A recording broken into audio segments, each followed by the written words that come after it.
Math की online class में आपका स्वागत है। कक्षा 10 की क्लास में आप पढ़ रहे थे प्रश्नावली 6.4, जिसके पिछली क्लास में सवाल नंबर 3 तक हल हुए थे। चौथा सवाल जो है वो काफी इंपॉर्टेंट है। आना आपको सब कुछ चाहिए, लेकिन यूपी बोर्ड के हिसाब से इंपॉर्टेंट से काम चल जाएगा, बाकी तो आपको आगे कुछ करना है तो पूरा आना चाहिए। चौथा इंपॉर्टेंट सवाल होगा, 5वां मोस्ट इंपॉर्टेंट है।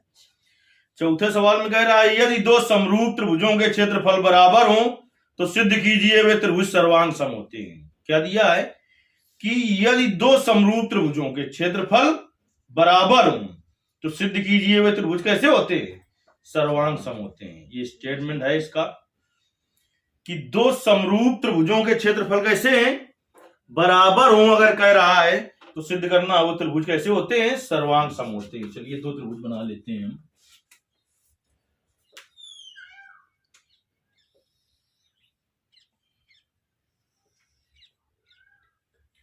एक त्रिभुज आपका ABC है और एक त्रिभुज और बना लिया हमने।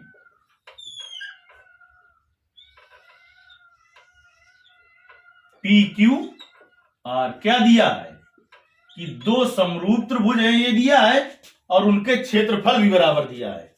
और ऐसे भी प्रमेय होती है कि दो समरूप त्रिभुजों के क्षेत्रफल कैसा होता है, पढ़ा नहीं है क्या कि दो समरूप त्रिभुजों का क्षेत्रफल नहीं पढ़ा है क्या, बराबर होता है, नहीं पढ़ोगे हो। दो ये तो पढ़ा है कि दो समरूप त्रिभुजों के क्षेत्रफलों का अनुपात उनकी संगत भुजाओं के, मतलब प्रमेय ये होती है, बस क्षेत्रफल दो समरूप त्रिभुजों का नहीं बराबर होता है। दो समरूप त्रिभुजों के क्षेत्रफलों का अनुपात उनकी संगत भुजाओं के वर्गों के अनुपात के बराबर होता है।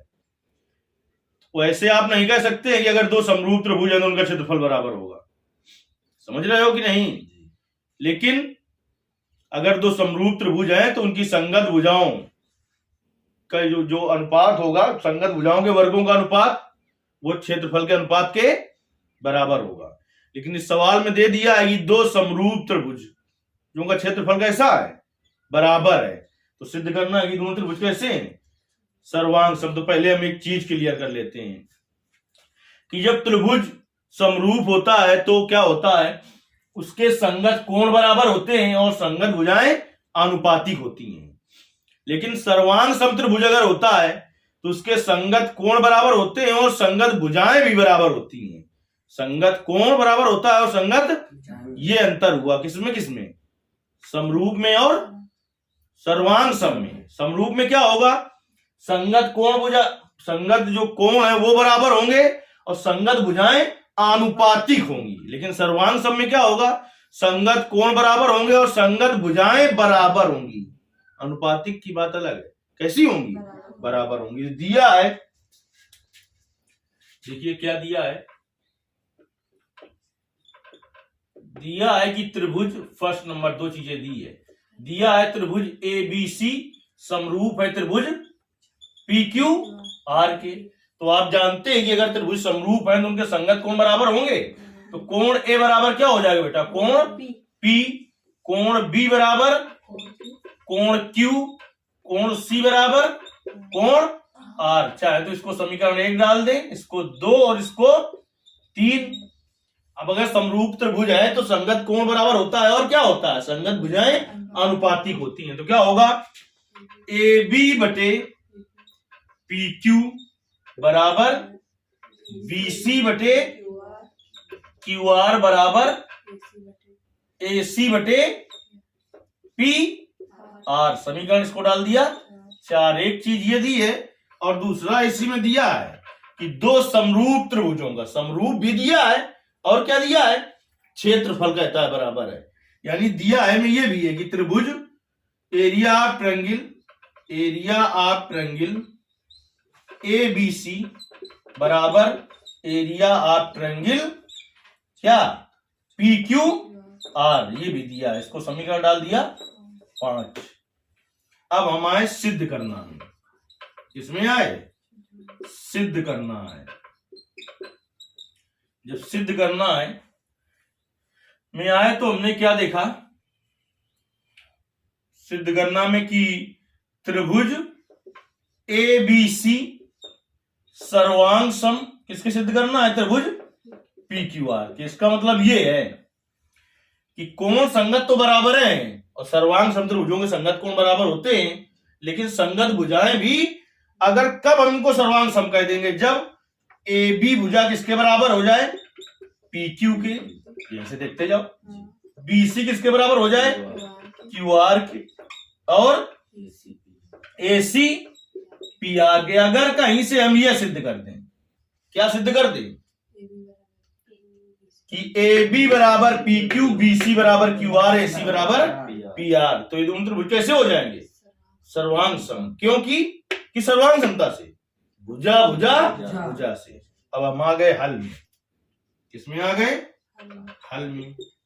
जब हल में आए तो हल में सबसे पहले देखा कि त्रिभुज ABC क्या है? समरूप त्रिभुज PQR। बात कर रहा है आगे पीछे लिखेंगे। चूंकि हम जानते हैं कि समरूप त्रिभुजों के क्षेत्रफलों का अनुपात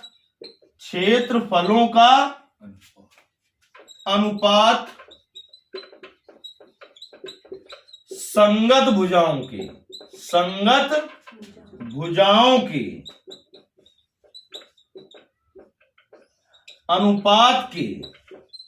अनुपात के वर्ग के बराबर होता है।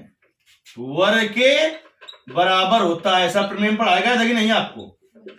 है कि अगर दो समरूप त्रिभुज हैं तो उनके क्षेत्रफलों का अनुपात संगत भुजाओं के वर्गों के अनुपात के बराबर होता है। यानी कि एरिया ऑफ ट्रायंगल क्या? ABC बटे एरिया ऑफ ट्रायंगल PQR बराबर क्या होगा? AB बटे PQ का होल स्क्वायर बराबर BC बटे QR का होल स्क्वायर बराबर AC बटे PR का होल स्क्वायर। इतने में कुछ दिक्कत हो तो बताओ। हैं? अब देखिए समीकरण 5 से एरिया ट्रायंगल ABC बराबर क्या है? Area triangle PQR। यानी एरिया ट्रायंगल ABC की जगह क्या लिख सकते हैं? Area of triangle PQR। तो एरिया ऑफ ट्रायंगल PQR बटे एरिया ऑफ ट्रायंगल PQR बराबर AB बटे PQ का होल स्क्वायर बराबर BC बटे, गलत हो गया यहां पर। देखिए AB बटे PQ तो फिर BC बटे BC का देखिए संगत क्या है? QR। पहले भी लिखा है QR का होल स्क्वायर। तो BC बटे QR का होल स्क्वायर बराबर AC बटे PR का होल स्क्वायर। इससे ये कट गया। तो यहां पर क्या आ गया? 1 बराबर AB बटे PQ का होल स्क्वायर बराबर BC बटे QR का होल स्क्वायर बराबर AC बटे PR का होल स्क्वायर। ये तीनों किसके बराबर है? 1 के बराबर है। तो इनको बारी बारी से 1 के बराबर करते जाओ कि 1 किसके बराबर है? AB बटे PQ का होल स्क्वायर। इधर से होल स्क्वायर हटेगा, इधर का एडिशन लगेगा वर्गमूल का। तो 1 का वर्गमूल 1 बराबर AB बटे PQ। तो AB बराबर क्या आ गया? त्रिज्या गुणा करा दो। AB बराबर यहां से क्या आ गया? PQ आ गया। अब 1 को इसके बराबर कर दो, इधर हम किए दे रहे हैं। 1 बराबर किसके होगा? BC बटे QR का होल स्क्वायर। इधर से स्क्वायर हटेगा, इधर का एडिशन लगेगा वर्गमूल का। तो 1 का वर्गमूल 1। तो 1 बराबर आ जाएगा BC बटे QR। तो BC किसके बराबर आ गया? QR के बराबर आ गया। ठीक। अभी ये रह गया 1 बराबर AC बटे PR का होल स्क्वायर। तो देखिए इधर से स्क्वायर हटेगा, इधर वर्गमूल का चिन्ह लगेगा, एक का वर्गमूल, तो एक बराबर क्या आ जाएगा, AC बटे PR। तो त्रिया गुणा कराओ तो AC बराबर क्या आ जाएगा, PR। तो आपने क्या देखा कि AB किसके बराबर आ गई, PQ के, BC किसके बराबर आ गई, QR के, और AC किसके बराबर आ गई, PR के। हमने कहा था जैसे ही इसके बराबर आ जाए, इसीलिए सिद्ध करने में हमने तुम्हें लिख दिया था, क्या लिख दिया था कि ये सिद्ध हो जाएगा जैसे, तो ये त्रिभुज कैसे हो जाएंगे, सर्वांग सम। तो देखिए बेटा त्रिभुज ABC सर्वांग सम त्रिभुज PQR की सर्वांग समता से, यस यस यस सर्वांग समता से, सर्वांग समता से। अब देखिए लास्ट में वो स्टेटमेंट लिख देना होता है जो सवाल में दिया होता है, लिखेंगे अतः सिद्ध हुआ कि यदि दो समरूप त्रिभुजों का क्षेत्रफल बराबर हो तो त्रिभुज कैसे होते हैं, सर्वांग सम होते हैं। अतः सिद्ध हुआ कि यदि दो समरूप त्रिभुजों के क्षेत्रफल आपस में बराबर हो तो त्रिभुज कैसे होते हैं, सर्वांग सम होते हैं। अगर आपको नहीं समझ में आया है तो उसके लिए कमेंट करना है, तो फिर से हम आपको बताएंगे। चलो कल में धन्यवाद बता रहे हैं।